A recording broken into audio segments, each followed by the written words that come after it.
Buenos días, hermanos. ¿Cómo están? Dios les bendiga. Qué bueno verlos aquí presentes y también aquellos que van a ver este estudio posteriormente a través de YouTube. Continuamos con nuestro estudio inductivo de Marcos, capítulo 14.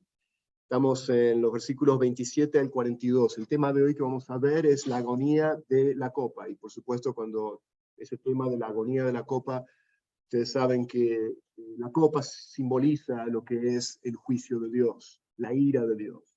Y precisamente ahora nos encontramos ya a pocas horas de la cruz. Semana pasada estuvimos viendo lo que fue cuando estaban en el aposento alto, la introducción de la última cena del Señor, y bueno, ahora están ya dejando el aposento alto y ahora se están dirigiendo hacia el jardín de Getsemaní. Es interesante ver este tema de hoy que vamos a ver en Marcos 14, porque durante los 33 años del ministerio de Jesús, de la vida de Jesús, vemos que en muchos pasajes Jesús experimentó lo que es el sufrimiento y la tentación. ¿Se acuerdan que cuando vimos al principio del estudio de Marcos, vimos cuando Jesús fue al desierto y fue tentado, ¿no es cierto?, por 40 días, 40 noches ahí en el desierto por Satanás. Y vemos que constantemente vemos esto en las Escrituras.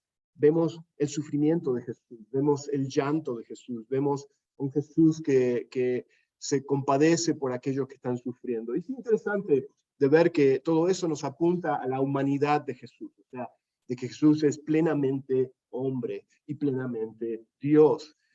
Pero es interesante, y no quiero decir que Jesús nunca se rió, nunca,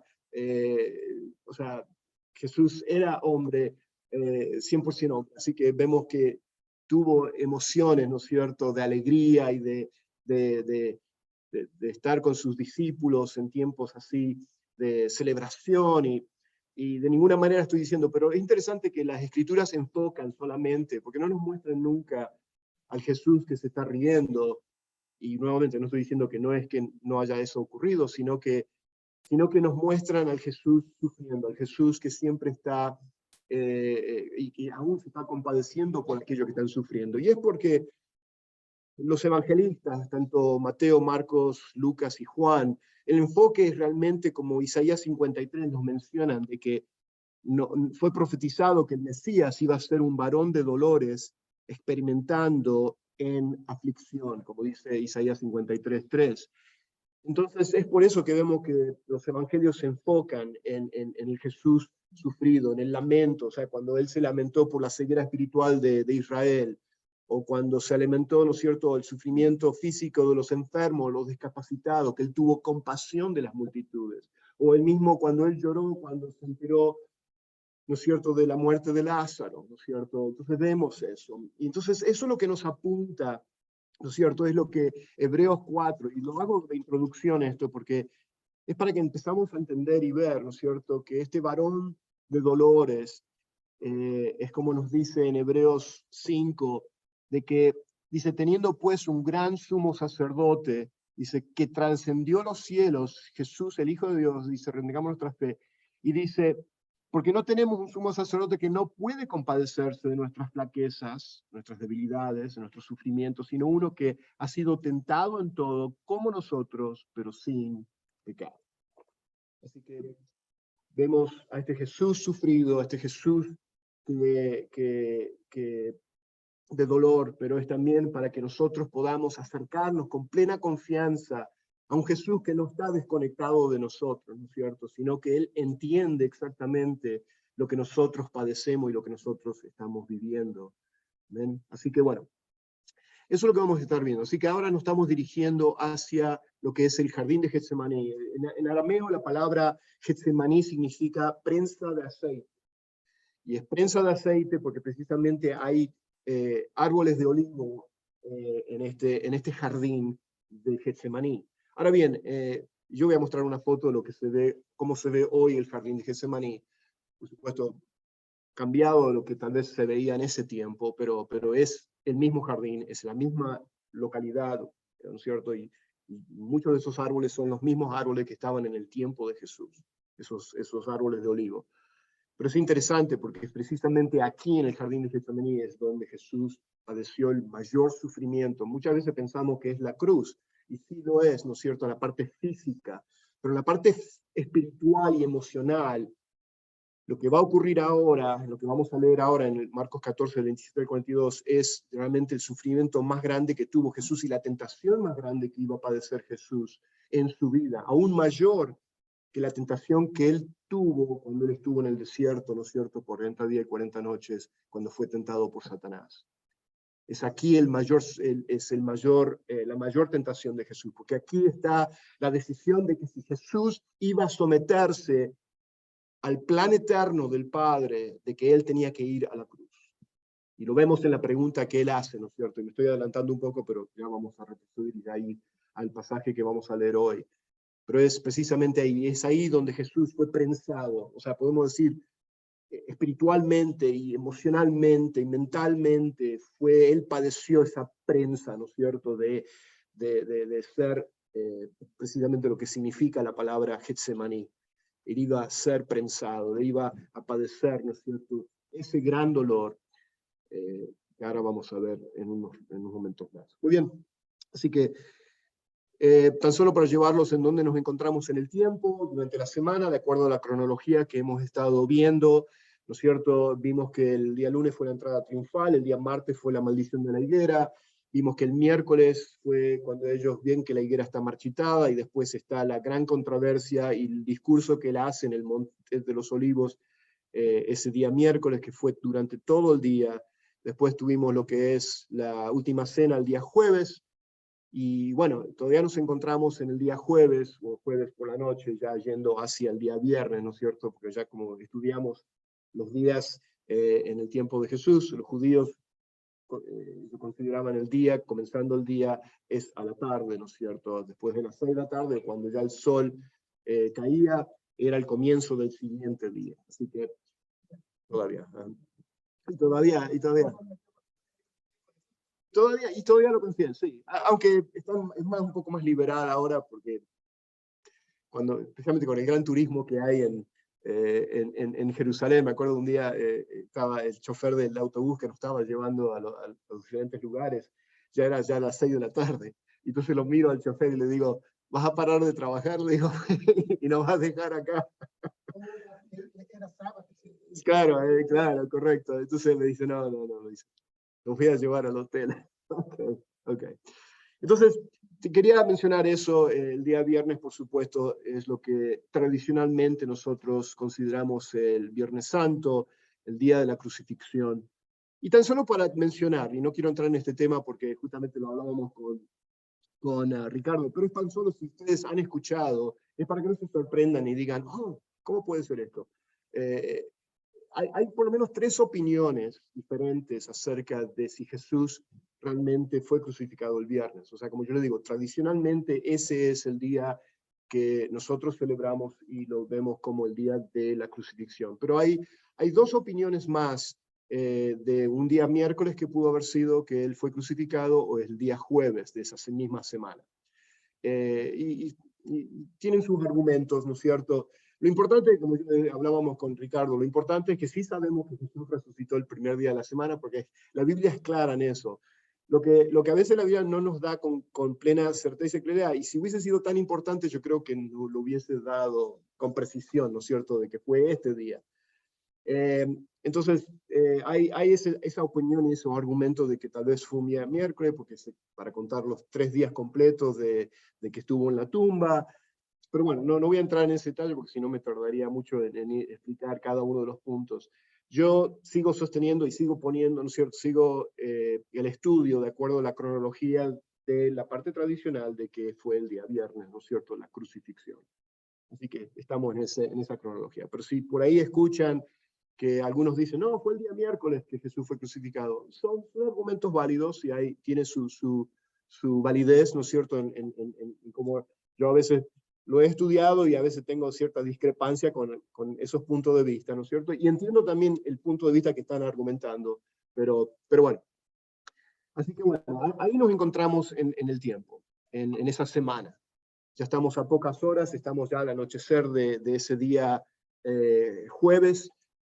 Y bueno, entonces si vayamos al pasaje que tenemos en el día de hoy, tan solo para también conectar con la semana pasada. Acuérdense que estábamos en el aposento alto, era la introducción de la última cena, y como de costumbre, en esa última cena, ellos terminan la última cena con el Halel, que es cantando unos himnos, y que normalmente son los salmos. Y en ese Halel, en esa última parte de la última cena, ellos están cantando lo que son los salmos, el Salmo 115 al 118. Y tan solo lo menciono porque quiero conectarlo con lo que hablaba Ricardo la semana pasada, porque es interesante cómo termina, y en ese último canto del Halel, de la última cena, como acostumbraban los judíos a hacer en cada Pascua, fíjense lo que dice el Salmo 118, porque quiero que ustedes hagan la conexión de lo que Jesús está a punto de padecer o enfrentarse, o lo que va a ocurrir ahora en pocas horas, ¿no es cierto?, en el jardín de Getsemaní. Pero ellos, todavía estando en el aposento alto, antes de salir y irse hacia el jardín de Getsemaní, ellos están cantando estos salmos. Y fíjense el Salmo 118 como dice, en medio de mi angustia invoqué al Señor. Escuchen bien esto. El Señor me respondió y me puso en un lugar espacioso. El Señor está a mi favor, no temeré. ¿Qué puede hacerme el hombre? Y es interesante, ¿no es cierto? Porque bueno, podemos seguir leyendo todo el Salmo 118, pero es interesante esa porción porque precisamente a pocas horas, ¿no es cierto?, Jesús iba a ser traicionado, y un grupo de soldados romanos junto con los guardias del templo, se calcula que eran como 600 soldados romanos y los guardias del templo, o sea, era una multitud grande. Eso lo vamos a ver la semana que viene, pero es interesante cómo el Señor se estaba preparando a través del Salmo 118, preparándose a lo que Él iba a confrontar, ¿no es cierto? En esa oración, en ese canto, en ese himno, Él está orando a su Padre Celestial para que prepare su corazón en este tiempo. ¿Ok? Muy bien. Vayamos ahora entonces al Salmo, a Marcos capítulo 14, estamos en el versículo 27. Vamos a leer los primeros 27 al 31 y después vamos a continuar. Y ahí lo tengo en la pantalla, del 27 al 31. Y acá lo que vamos a ver 5 aspectos del sufrimiento de Jesús. O sea, están dirigiendo hacia el aposento alto, saliendo del aposento alto, dirigiéndose hacia el jardín de Getsemaní en el medio de la noche. Y acá entonces vemos registrado en el Evangelio de San Marcos lo que es la predicción traumática del Señor. En esta primera aspecto del sufrimiento del Señor vamos a ver 5 cosas: su predicción traumática, su aflicción trascendente, su petición dolorosa, su exhortación tierna que le hace a sus discípulos, y por supuesto al final, en el versículo ya 42, vamos a ver lo que es la sumisión triunfante que él hace a la voluntad del Padre. Y eso lo vamos a ver ahora. ¿Okay? Así que ahí nos encontramos. Para más detalle, para más información, pueden leer el Evangelio de San Juan, porque Marcos, como yo les decía, es un evangelio que es rápido. Es el evangelio más corto, tiene 16 capítulos, y Marcos entonces se concentra en las actividades, en los eventos principales, y como que se mueve rápido.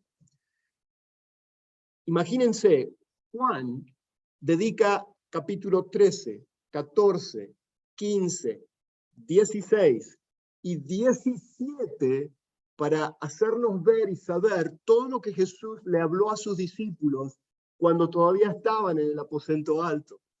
Y saliendo del aposento alto, dirigiéndose ahora al Monte de los Olivos, al jardín de Getsemaní. Ahora bien, este jardín de Getsemaní era un jardín privado en ese tiempo. Era tal vez el dueño de ese jardín, era una persona muy rica, muy ostentosa, que era dueño de este jardín. Era un jardín que era de costumbre. Jesús iba a este jardín. O sea, no era la primera vez que Jesús iba al jardín de Getsemaní. Era de costumbre que Jesús iba, y Lucas nos da esa información. Después lo vamos a ver un poquito más adelante ahora. No me quiero saltar demasiado, pero en Lucas 22:39, ahí nos menciona, dice, como era de costumbre, dice, ahí Lucas nos da un poquito más de información. Bueno, leamos el pasaje que vamos a ver ahora, y después vamos a desarrollar entonces así la primera porción acá, que es la predicción traumática que hace el Señor a sus discípulos. O sea, proféticamente Él está hablando, teniendo pleno conocimiento de lo que va a ocurrir en el futuro, o en el futuro inmediato, Él les dice esto. Entonces Jesús les dijo, todos os escandalizaréis de mí esta noche, porque escrito está, heriré el pastor y las ovejas serán dispersadas. Ese es un pasaje directamente sacado de Zacarías, capítulo 13, versículo 7. Y es proféticamente Zacarías en el Antiguo Testamento, Zacarías, el profeta Zacarías, había profetizado acerca de esto que iba a ocurrir al ocurrir al Mesías. Entonces Jesús, nuevamente, para confirmar primeramente que el Antiguo Testamento es la palabra de Dios, inspirada de Dios, y para confirmar también de que Él es el cumplimiento de las profecías mesiánicas del Antiguo Testamento, Él dice esto a sus discípulos. Claro, en el momento que los dijo, y se los dijo a ellos, tal vez no le... Pero después, por supuesto, años después, ellos recordaron por medio del Espíritu Santo que había sido prometido, ¿no es cierto? Especialmente en Juan 16, 17 nos habla acerca de esa promesa, 15, 16, 17 nos habla de esa promesa del Consolador que iba a venir, que no lo iba a dejar solos. Y a mí, por eso les digo, tienen que leer los otros pasajes, y tienen que leer Juan, porque Jesús ya lo estaba preparando a ellos. O sea, preparándolo para este momento que ahora Marcos, claro, Marcos no nos dice todo lo que Jesús les había ya enseñado, pero lo tenemos en Juan, ¿no es cierto? Pero ya Jesús estaba preparando el corazón de ellos, porque ellos se encontraban perturbados, se encontraban ya temerosos por las cosas que Jesús ya estaba diciéndoles a ellos, de que Él iba a ser traicionado, de que Él iba a morir. Entonces, todas esas cosas en la mente de ellos empezó a sentirse ellos preocupados. Y por eso me encanta, uno de los pasajes favoritos de Juan es Juan 14:1, ¿no es cierto? Cuando Jesús les dice a ellos, y esto es por supuesto, Marco no lo dice, pero en preparación de lo que ellos iban a confrontarse ahora, ahora, ¿no es cierto? De lo que iba a ocurrir ahora, Marcos 14, él le dice, no se turbe vuestro corazón, creer en Dios, creed también en mí. Qué promesa, o sea, vemos la ternura, el amor de Jesús hacia sus discípulos, ¿no es cierto? Ya en esta ocasión ya Judas no estaba ya en el aposento alto, ya se había ido para traicionar a Jesús y venderlo, pero él se había quedado con los 11 que realmente eran salvos, con los 11 que realmente habían puesto su confianza, su dependencia, y habían confesado de que Él era el Mesías, de que Él era el Cristo, el Hijo del Dios viviente. ¿Cierto? Entonces, vemos el amor que Él tenía hacia sus discípulos, ¿no es cierto? Y bueno, seguimos. Dice, pero después que haya resucitado, acá Él les da, ¿no es cierto?, esta predicción traumática, ¿no es cierto? Todos se van a escandalizar, todos me van a abandonar, les dice, como ha sido profetizado. O sea, y le dice eso para que sepan que Dios está en control de todas las cosas. Que a pesar de las cosas que no entendemos, ¿no es cierto? A pesar de lo que ellos iban a padecer, Dios estaba en control. Y eso es lo que les estaba diciendo él a ellos. Dice, pero después que haya resucitado, iré delante de vosotros a Galilea. Y eso se cumplió en Mateo 28. Cuando él vuelve a encontrarse, después de resucitado, él se encuentra con ellos. Y se reúne a los 11. ¿Cierto? Y les da la gran promesa de la gran ¿qué? De la gran comisión. Bueno, estoy yendo un poquito para adelante y para atrás, pero para que entiendan, ¿no es cierto?, lo que está ocurriendo en este pasaje. Dice, entonces Pedro, como siempre, Pedro le dijo, aunque todos se escandalicen, dice, yo no. Es el primero que tiene que salir para decir que él es súper valeroso, súper, ¿no es cierto?, él va.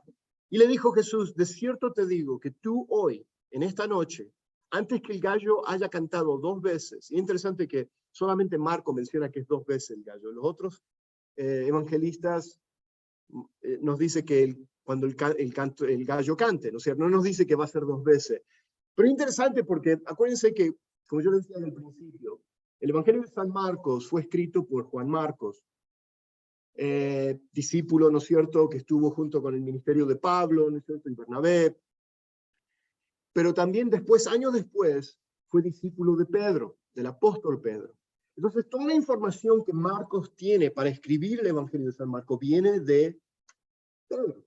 ¿Y quién más sabía acerca del detalle de que cuántas veces iba el gallo a cantar, ¿no es cierto?, que Pedro mismo? Entonces, es interesante. Entonces, es observaciones, ¿no es cierto?, de que uno ve en ese punto. Bueno, entonces, sigue diciendo, dice, esta noche, antes que el gallo haya cantado 2 veces, me negarás 3 veces. Mas él con mayor insistencia decía, si me fuera necesario morir contigo, no te negaré. Y también todos decían lo mismo, o sea, no solamente él, sino que los otros 10 estaban diciendo lo mismo. No, nosotros no te vamos a dejar, nosotros vamos a estar ahí luchando juntamente contigo, Señor Jesús. Y bueno, y vemos que son las palabras similares, ¿no es cierto?, que vemos en Juan 13 también, que lo menciona. Juan 13 lo menciona de que esto se lo dijo en el aposento alto. Acá Marco lo introduce, ellos en camino hacia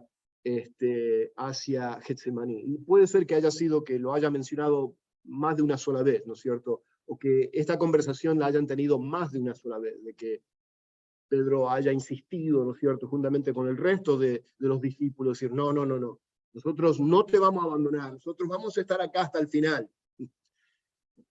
Bueno, es sorprendente ver de que el Señor realmente lo que él había profetizado iba a ocurrir, ¿no es cierto?, en poquitas horas. Antes de llegar al huerto de Getsemaní, el Señor les dice a sus discípulos que, o sea, les faltaría el valor y que lo abandonarían. Básicamente eso es lo que les dice, de que lo iban a abandonar. Y los discípulos protestaron, ¿no es cierto?, con vehemencia, o sea, el orgullo mismo de ellos, o sea, y ahí vemos el problema, y la lección que nosotros aprendemos de acá es de tener cuidado, ¿no es cierto?, de nuestro orgullo, ¿no es cierto?, de que no se interponga a nuestra dependencia y nuestra humildad delante del Señor, de depender en su poder y no depender en mi propia habilidad, como ellos estaban tratando de depender en sus propias fuerzas, ¿no es cierto?, de que ellos iban a ser valerosos. No, que tengamos cuidado, ¿no es cierto? Y bueno, en pocas horas se iba a cumplir exactamente lo que Jesús había predicho.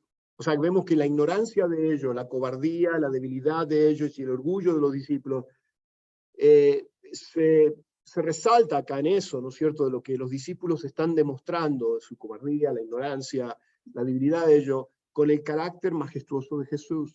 ¿Y qué vamos a ver acá? Vamos a ver varias cositas. No quiero ir, yo sé que estoy yendo un poquito rápido, pero es por el tiempo. Pero acá vamos a ver, en este pasaje que acabamos de leer, vamos a ver el conocimiento, el valor y el poder y la humildad del Señor. ¿En qué manera vemos el conocimiento? Bueno, Él predice. O sea, Jesús siendo Dios encarnado, Él sabía exactamente lo que iba a ocurrir en el futuro. Sabía el plan del Padre. Entonces, vemos que Él, en una manera sobrenatural y con certeza, Él sabe que tiene que enfrentar este sufrimiento y sabe exactamente lo que va a ocurrir con sus discípulos, pero lo sabe sabiendo también de que iba a ser temporal, no iba a ser permanente el abandono de ellos, a gran diferencia del abandono de quién, o de la traición de quién, de Judas, y que eso fue permanente. Sabemos que Judas, a diferencia de los otros, a diferencia de Pedro, que Pedro lo negó 3 veces a Jesús, la diferencia es que Judas nunca realmente había sido salvo, nunca él había realmente reconocido a Jesús como el Señor y Salvador de su vida. Vemos que él tuvo un remordimiento y al final viene y tira las monedas que él había recibido de los líderes religiosos, se las avienta y se las tira, ¿no es cierto?, de regreso, y él está con remordimiento, en todo eso, y termina siendo ¿qué? Él termina cometiendo suicidio, o sea, se ahorca.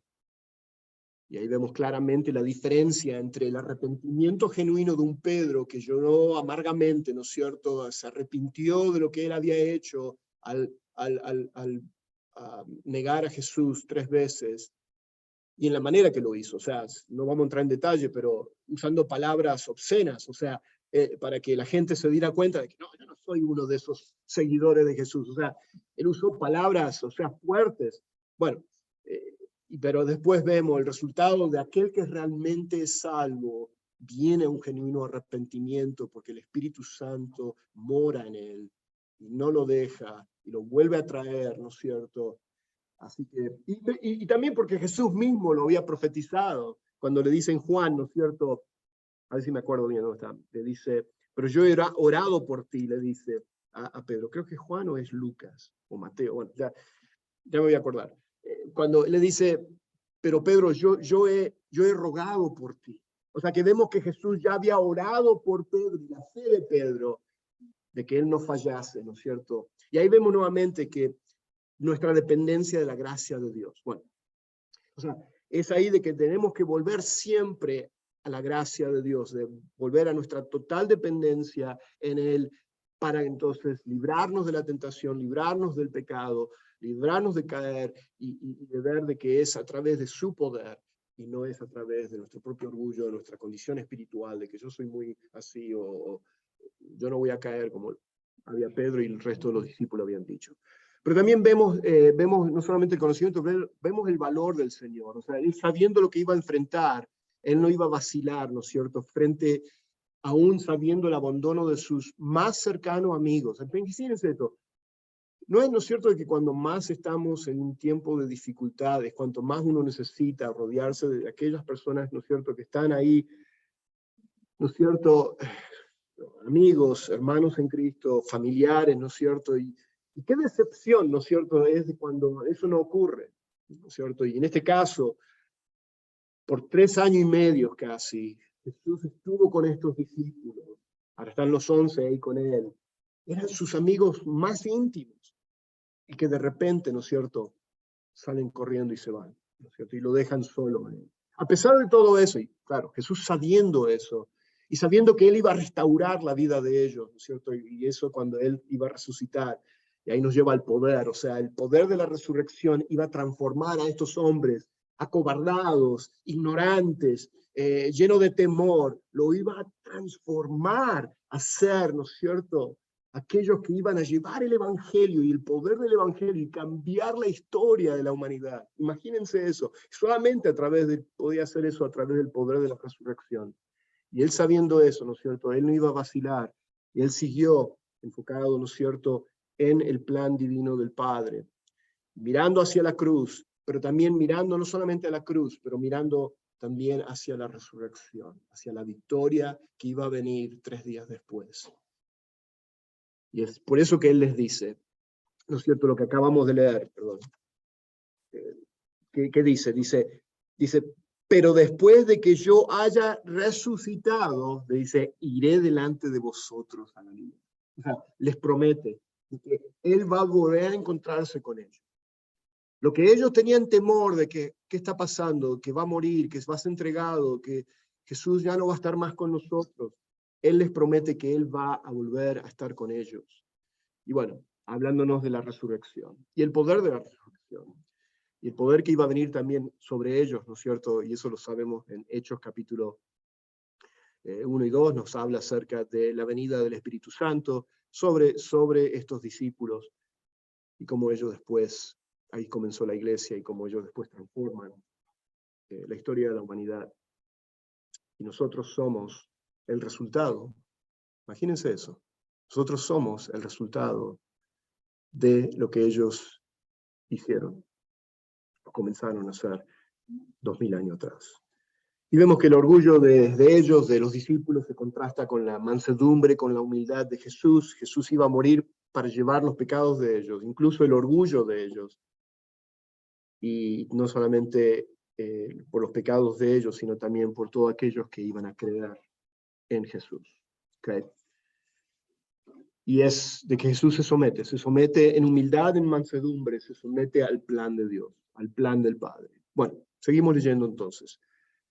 Ahora entramos en la aflicción del Señor, o sea, esta es la parte del gran sufrimiento que tiene el Señor en este momento. Dice, vinieron pues, ahora saliendo del aposento alto, dirigiéndose a 1 kilómetro más o menos de distancia, enfrente ahí del templo, enfrente de los muros de Jerusalén, cruzando por este valle del Cedrón, entran a este jardín de Getsemaní que se encuentra precisamente en el Monte de los Olivos, la parte inferior del Monte de los Olivos.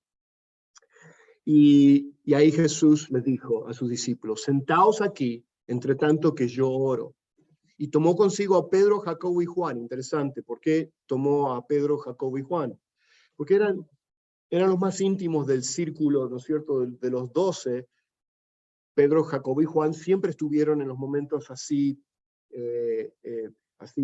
como fue en la transfiguración, cuando ellos fueron al monte de la transfiguración y vieron a Jesús transfigurarse en ese monte.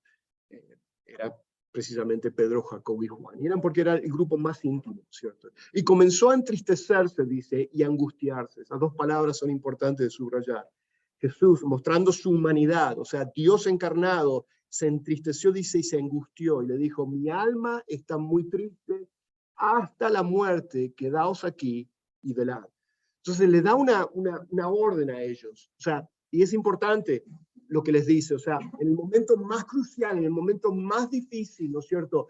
Si el Hijo del Hombre, si el Hijo de Dios, Dios encarnado, dependió, ¿no es cierto?, de la oración a su Padre en el momento de más necesidad, ¿cuánto más nosotros, ¿cierto?, debemos nosotros de depender de nuestra sumisión y nuestra entrega en orar y depender del poder de Dios y en la oración y el estar velando. Jesús nos da ese ejemplo acá. Ahora bien, te quería mostrar la foto de Getsemaní. Acá es como se ve hoy en día Getsemaní. Acá, foto inferior es viéndolo de la ladera del Monte de los Olivos, y aquí están algunos de esos árboles en lo que es ahí en el jardín de Getsemaní, y a la derecha, creo que de ustedes, ahí ven como un edificio, es una iglesia, hay una iglesia católica precisamente edificada ahí, creo que se llama la Iglesia de las Naciones, se llama.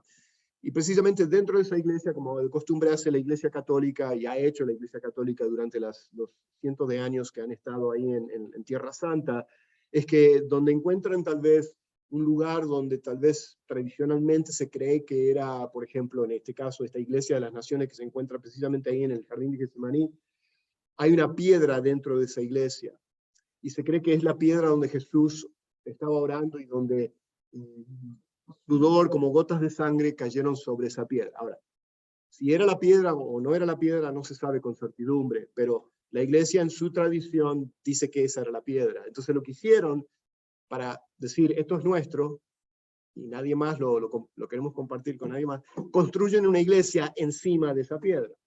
Y como de costumbre hacen muchas cosas así con ciertos descubrimientos arqueológicos, donde edifican una iglesia encima de ciertas excavaciones arqueológicas. Entonces uno tiene que entrar dentro de la iglesia para poder ver tal vez dónde fue, por ejemplo, la Natividad.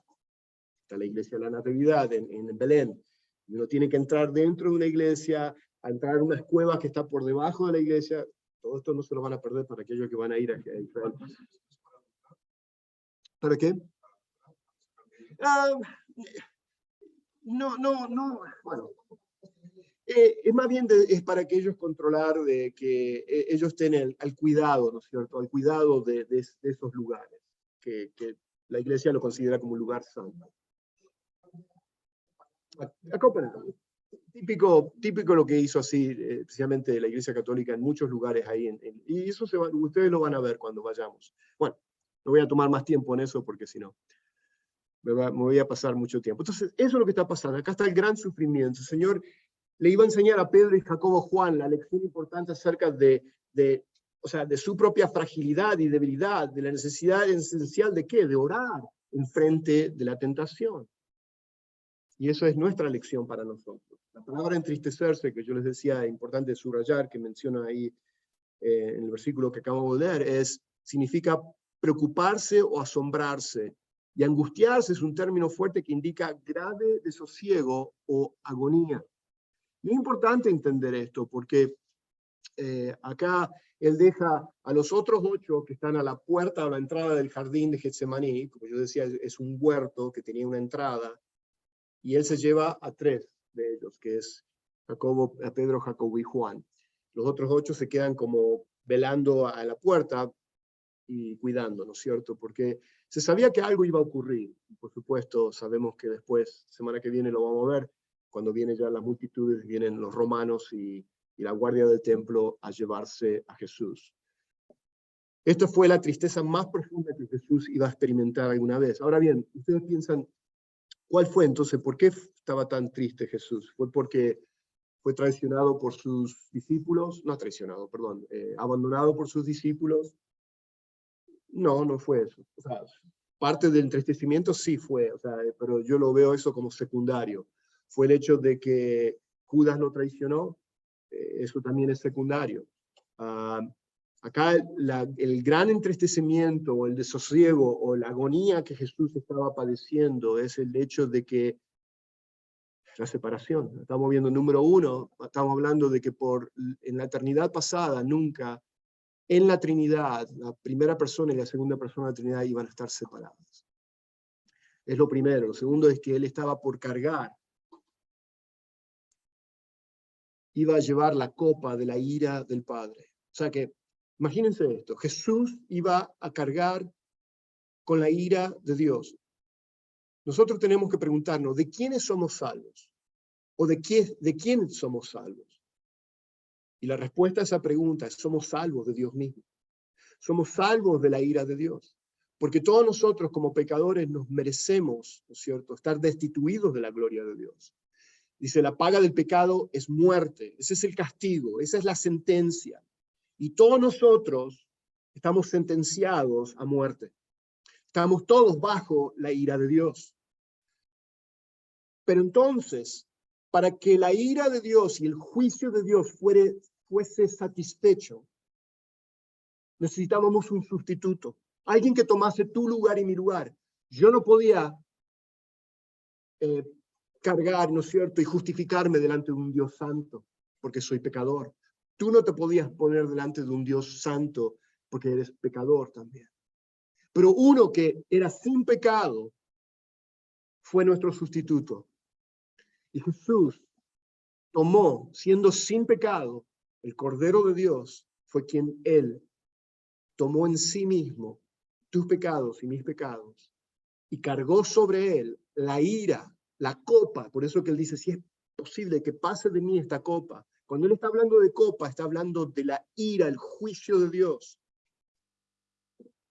Y es por eso que él está cargado. Y es por eso que él está agonizante. Dice, al punto de que su alma está a punto de muerte, ¿no es cierto?, entristecida. Entonces vemos que él se siente así, de esa manera, al punto de la muerte. Entonces, es por eso, ¿no es cierto?, que él está así agonizando. Está por cargar los pecados de la humanidad. Y por primera vez hay una separación entre el Padre y el Hijo. Y como acá, repitiendo en las notas, su dolor estaba alimentado en primer lugar por el horrible reconocimiento de que pronto se iba a convertir en el portador del pecado y en el objeto de la ira divina de Dios. Es como que Jesús fuese el pararrayo, ¿no es cierto? Por eso que en los edificios están en los pararrayos para detener, ¿no es cierto?, y absorber el rayo, ¿no es cierto?, que va a pegar un edificio. Jesús fue quien absorbió la carga eléctrica. Jesús quien absorbió totalmente y plenamente la ira divina de Dios. Cayó todo sobre él, para que no cayera sobre ti y sobre mí. Amén. Entonces, estudiar acerca de la sustitución de Jesús es hermoso, o sea, de ver que él tomó mi lugar, él tomó tu lugar.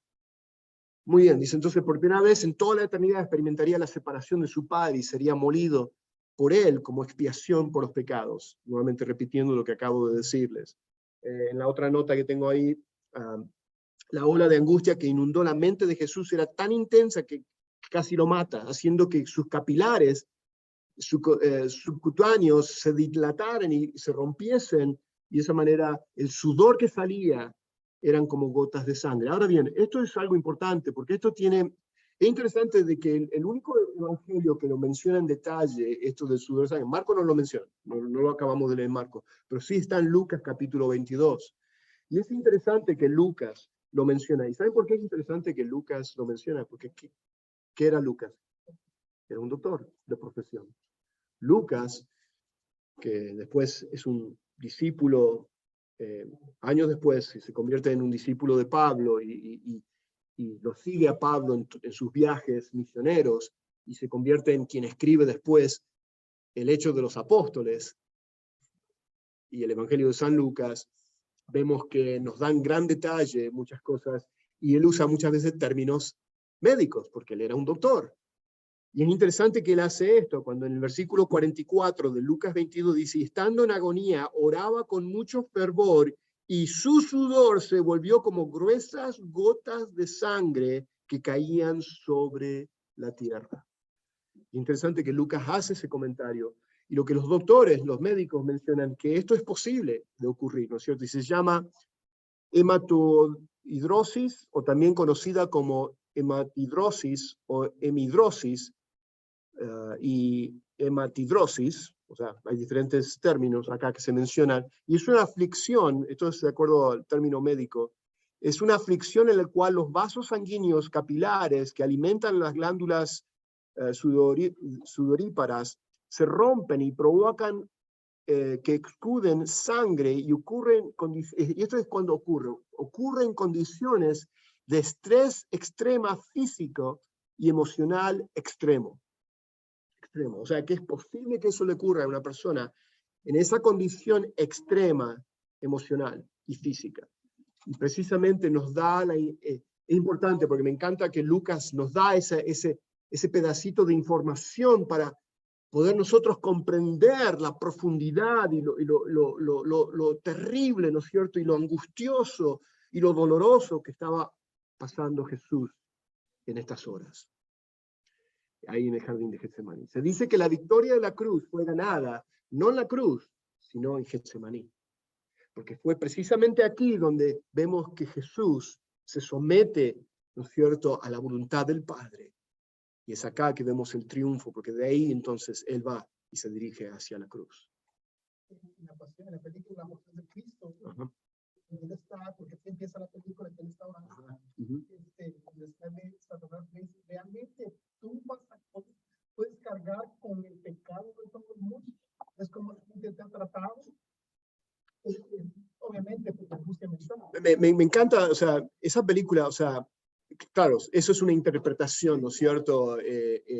Vamos a usar el término interpretación artística en una película, ¿no es cierto? Porque la Biblia no nos dice que Satanás se le presentó ahí y le habló eso, pero no estamos diciendo que la película está agregando nada, sino que nos da como una interpretación, ¿no es cierto?, de la tentación que estaba pasando Jesús en ese momento, ¿no es cierto? Y como yo les decía, esta tentación es mayor de la que él estaba padeciendo en la tentación cuando él fue tentado en el desierto al principio de su ministerio. Ahora estamos al final del ministerio, y es como acá otra pegada, o sea, acá viene Satanás nuevamente para dar el golpe final, ¿no es cierto? Dice, no te pude vencer al principio, te voy a vencer ahora, al final, para que entonces no realices y no hagas el plan que el Padre te ha enviado. Porque en ese momento, si él rehusaba, o sea, estamos hablando de que podía venir una legión de ángeles a salvarlo de los 600 soldados romanos que iban a venir a pocas horas, ¿no es cierto? Lo vamos a ver la semana que viene.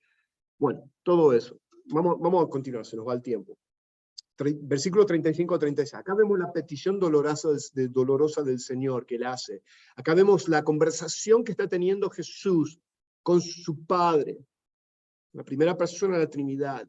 Y dice, yéndose un poco adelante, o sea, dejó a los 8 a la entrada del huerto, se lleva a Pedro, Jacobo y Juan más cerca con él, y él avanza un poquito más, ¿no es cierto?, para él estar orando, y les da a él, y les dice a ellos, estén orando, ¿no es cierto?, estén velando. Y dice, yéndose un poco adelante, se postró en tierra y oró, oró que si fuese posible, pasase de él aquella hora, y decía, Abba Padre, todas las cosas son posibles para ti. Aparta de mí esta copa, mas no lo que yo quiero, sino lo que tú. Esto es increíble, acá porque primeramente tenemos que entender esto, que el Hijo de Dios, segunda persona de la Trinidad, se estaba sometiendo al plan redentor del Padre, que había sido ya anunciado en la eternidad pasada, y en Génesis 3:15 ya se había, en el protoevangelio se había ya anunciado la venida de un Mesías que iba a venir a salvar al mundo. Y ahora se estaba cumpliendo eso. Y la cruz está parada en el centro de la historia de la humanidad, donde aquellos en el Antiguo Testamento miraban hacia el futuro, sin entender, sin comprender, sin tal vez entender precisamente cómo iba todo eso a ocurrir. Pero nosotros ahora miramos hacia atrás, comprendiendo y entendiendo todas las profecías y todas las promesas que se cumplieron, ¿no es cierto?, en Cristo, y que eso es verdad. Y como sabemos que eso ocurrió y eso fue verdad, entonces podemos tener plena certeza y confianza de lo que todavía no ha ocurrido, hablando de la segunda venida de Cristo, va a ocurrir tal como ocurrió también su primera venida y su muerte en la cruz y su resurrección. Bueno, pero acá lo hermoso de todo esto es que Dios el Padre no es un Dios tirano que quería que su hijo sufriese. Porque fíjense las palabras que Jesús eligió usar acá. ¿Qué dice? Abba, Padre. Esto es key. Esto es para que entendamos el corazón del Hijo y el Padre juntos. Esa palabra Abba es una palabra muy tierna, de afecto, ¿no es cierto? De papá, papito, ¿no es cierto? Trae un afecto de entrañable, de cercanía. No es un padre tirano, no es un padre que no le importa el sufrimiento de su hijo, sino que acá el hijo le habla al padre y le dice, Abba, Abba, todas las cosas son posibles para ti. O sea, tú eres el Dios soberano, tú haces todas las cosas conforme a tu propósito. Dice, si hay otra manera, si hay otro camino, si hay otra manera de poder redimir a este mundo pecador, Señor, pero que no se haga mi voluntad, sino la tuya. Y el Padre es aquí donde el Padre no le contesta y le dice, no hay otra manera. Esta es la única manera. Tú tienes que llevar y cargar la copa de la ira, iba a ser derramada completamente y plenamente sobre nuestro Salvador, para que tú y yo podamos tener vida eterna, para que por toda una eternidad podamos estar agradecidos, y el día que estemos cara a cara con Él, vamos a estar por toda una eternidad alabándole y diciéndole gracias, Señor, porque no me lo merecía, solamente fue por gracia. Tuviste misericordia de mí, tu misericordia de ti, fue solamente por su gracia inmerecida, ¿no es cierto? Porque de tal manera nos amó, que estuvo dispuesto a entregar su vida por ti. No, de ninguna manera. Ni tú, ni ningún otro ser podía salvarnos.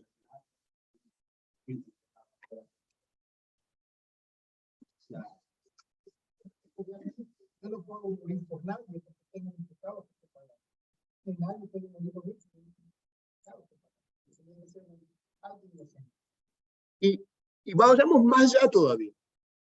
Porque como aquellos que dicen las sectas que dicen que castigo de Jehová, que no, que fue el arcángel Miguel exaltado, que se convierte en Jesús, fue quien... No, era Dios mismo que tenía que morir por nuestros pecados. O sea, el único quien podía salvarnos era Dios mismo. No había otro. Y entonces Dios se encarnó en la segunda persona de la Trinidad y Él vino a ser nuestro Salvador, nuestro sustituto. La aflicción y el dolor que Jesús experimentó en el huerto desafía toda comprensión porque se trató de una lucha sobrenatural. Es algo que nosotros no podemos comprender. Por eso que Lucas nos da un poquito de lo que era físicamente, siendo Jesús 100% humano, ¿no es cierto? Completamente humano.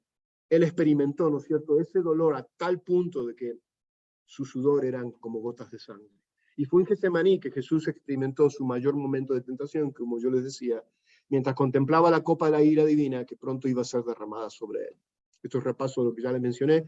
La batalla que enfrentó allí fue mucho más intensa, como yo les dije, a su anterior encuentro con el diablo en el desierto, porque este era el momento crucial de que si iba a cumplir el propósito de ir a la cruz a pocas horas, o si en ese momento él iba a optar de tomar su propia voluntad. Y ahí vemos la sumisión, ¿no es cierto? Dentro de la Trinidad vemos la sumisión de Dios el Hijo a Dios el Padre. Los tres O sea, las tres personas de la Trinidad son Dios. Pero hay un orden de subordinación, ¿no es cierto?, donde el Hijo se somete al Padre. Y el Espíritu Santo viene a ser enviado por el Hijo, ¿no es cierto? Entonces vemos una subordinación dentro de la Trinidad. Bueno, no vamos a entrar en ese punto porque el pastor estuvo mencionando un poquito acerca de eso, ¿no es cierto?, en la enseñanza. Entonces, terminando ya, dice, vino luego y los halló durmiendo, y dijo Pedro, Simón, ¿duermes? O sea, ¿estás durmiendo en este tiempo tan crucial? ¿No has podido velar una hora? Y se cree que fue ese el término, ¿cierto?, que Jesús se había alejado de ellos y que los había dejado, y ahora había pasado ya una hora. Dice, velad y orad, y yo subrayé esas dos palabras, para que no entréis en tentación. Eso es importante, aplicación, o sea, lo que estamos viendo acá. Acá nos da, diríamos, la fórmula de que la manera en que nosotros podemos librarnos de entrar en la tentación, o sea, antes de caer en la tentación y pecar, hay una entrada. Entonces, vemos que la manera que no entramos es de estar velando, y velar es un término en el cual, ¿no es cierto?, los guardias están velando, ¿no es cierto?, están viendo si viene el enemigo, están ahí observando, vigilando, están atentos, ¿no es cierto?, y así nosotros debemos estar atentos, vigilando, ¿no es cierto?, de cuidarnos. Y por supuesto, habla de orar. O sea, ahí está la dependencia de en el poder de quién estamos dependiendo, ¿cierto? Nuestra oración es dirigida al objeto de nuestra oración. El objeto de nuestra oración es Dios. Nuestra fe no es fe en mí mismo, o sea, en mis palabras, en mi profesión, en mi confesión, sino el objeto de mi fe es Dios mismo.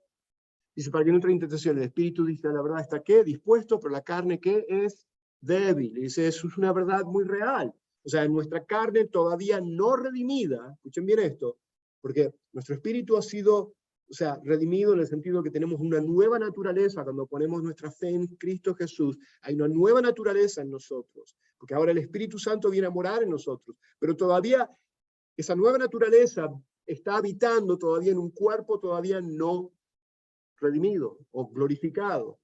Por eso que esa es la última victoria, ¿no es cierto?, que es la muerte que nos lleva a entonces recibir nuestros cuerpos glorificados. Pero mientras tanto, dice, la carne es débil y la carne no puede someterse al espíritu. Entonces está esa lucha, ¿no es cierto? Gálatas 6 nos habla acerca de esa lucha que hay entre el espíritu y la carne. Bueno, entonces acá le está hablando acerca de eso. Y otra vez fue y oró diciendo las mismas palabras, al volver otra vez, dice, y los halló durmiendo, porque los ojos de ellos estaban cargados de sueño y no sabían qué responderle. Y vino la tercera vez y les dijo, dormid ya y descansad. Es importante entender eso, o sea, sí, ellos no pudieron estar orando ni siquiera una hora con el Señor. Pero no seamos tan duros también de acusarlo a ellos, porque nosotros caemos en el mismo problema. O sea, porque no oramos y no oramos el tiempo que deberíamos estar orando. Entonces, nosotros estamos también en ese mismo problema. Pero también tenemos que entender que ellos también estaban, emocionalmente, ellos estaban agotados. Estaban agotados emocionalmente, de todo lo que habían escuchado, de todo lo que estaba ocurriendo, ¿no es cierto? Estaban temorizados, sabemos porque Juan 14 nos los dice. Tenían temor, todas esas cosas, ¿no es cierto?, que te agotan, ¿no es cierto?, cuando uno tiene tantas cosas en la cabeza que llega a un agotamiento. Las instrucciones del Señor de velar y orar eran necesarias. El espíritu de verdad está dispuesto, pero la carne es débil. Si ellos iban a superar la debilidad de su carne no redimida, necesitaban entonces mucho confiar en el poder divino. Y eso aplica también para nosotros también. Nuestra dependencia está, ¿no es cierto?, que el Espíritu seamos guiados y seamos dirigidos por el Espíritu y no por nuestra propia carne. Y Pedro, años después, acordándose de esta ocasión que ocurrió en Getsemaní, él escribe en 1 de Pedro 5:8, años después, dice, sed sobrios y velad, porque vuestro adversario el diablo, como león rugiente, anda alrededor buscando a quien devorar. Vemos, Pedro aprendió la lección, ¿cierto? Pedro se acordó. Bueno, voy a adelantarme un poquito más. Sin duda alguna querían permanecer alerta, pero ellos estaban agotados. Ellos querían mantenerse fieles. O sea, había una intención sincera de ellos. O sea, no critiquemos a los discípulos. Ellos realmente, sinceramente, querían estar con Jesús, pero lo que los sucumbió, lo que los envolvió y lo que los controló fue el temor de ellos. El temor de quitar sus ojos al Señor y ¿no es cierto?, ellos caer en el temor y por eso salieron corriendo. Porque vemos que todos ellos después, el Señor los vuelve a traer. Y años después, cada uno de ellos fue martirizado. Cada uno de ellos estuvo dispuesto a entregar su vida. Lo que no lo hicieron en el jardín de Getsemaní, 20, 30 años después, cada uno de ellos dieron su vida por Cristo. Y termina Jesús diciendo esto: basta, la hora ha venido, y aquí el Hijo del Hombre es entregado en manos de los pecadores. Levantaos, vamos, he aquí, se acerca el que me entrega. Como él ya sabía, ¿no es cierto?, que Judas se acercaba, ya pronto iba a entrar. Y después de rendirse de modo total y sin reserva a su Padre Celestial, o sea, después de que él se somete al plan divino, Jesús vemos que sale triunfante de Getsemaní con su propósito de hacer todo lo que el Padre le había pedido que él hiciese. Y ahí vemos que la victoria realmente de la cruz fue ganada primeramente aquí en Getsemaní. En lugar de retroceder con temor, vemos que acá Jesús, de una manera valerosa, sin reserva, con valentía, él se encuentra y él va hacia aquellos que lo iban a entregar. Él no sale corriendo, no se esconde, sino que vemos claramente que él. Y quiero terminar con esto. Charles Spurgeon dice lo siguiente. Ustedes saben que a mí me gusta mucho Charles Spurgeon. Él escribió lo siguiente con respecto a esto que ocurrió aquí en Getsemaní. Dice: ningún sonido de clarín, ni una explosión de cañón, izada de banderas o aclamación de multitudes anunció alguna vez una victoria como la obtenida por nuestro Señor en Getsemaní. Él ganó allí la victoria sobre todos los sufrimientos que se le vinieron encima y todas las tristezas que pronto lo envolvieron como enormes olas de Atlántico. Allí ganó la victoria sobre la muerte y más aún sobre la ira de Dios, que estaba a punto de padecer al máximo por el bien de su pueblo. Allí hay verdadero valor, allí hay heroísmo al máximo, allí está la declaración del conquistador invencible que clama: no lo he yo querido, no lo que yo quiero, sino lo que tú. Con la perfecta resignación de Cristo también estuvo su firme determinación. Él había llevado a cabo la obra de redención de su pueblo y saldría adelante a través de ella hasta poder expresar triunfantemente en la cruz con su mano.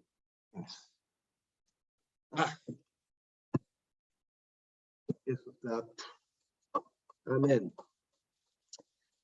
Esa es la victoria que Cristo ganó. Bueno, es todo lo que tengo para hoy. Gracias por haberme escuchado. Nos vemos la semana que viene y si Dios quiere, sintonícense en la siguiente enseñanza. Así que vamos a estar continuando con Marcos 14, 43 al 52. Vamos a ver lo que es la suprema traición. Que el Señor les bendiga y que el Señor los cuide.